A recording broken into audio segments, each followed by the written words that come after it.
Hey guys, Joey here with Joe's RV Tech DIY. As we all know, when traveling, sometimes the refrigerator or cabinets can come open on your RV or travel trailer. We're inside a travel trailer right now, and it can be rather annoying when stuff falls out, breaks, or food falls out and spoils.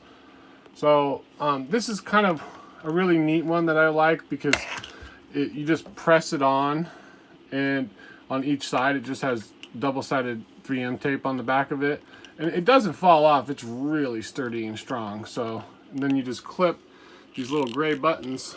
They're on both sides, and then it latches in place, and there's no chance that it's going to come undone. You can unhook it from either side, fold it down, so you don't have to worry about the fridge opening when you're traveling down the road.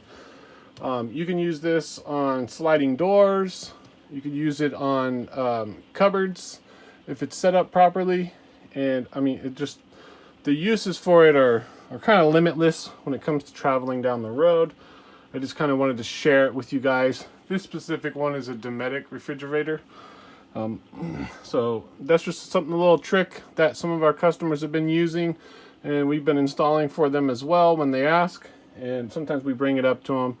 But if you guys are interested, I'll post a link below where you guys can find these. And until next time, be sure to subscribe, like the video if you liked it, and safe travels out there.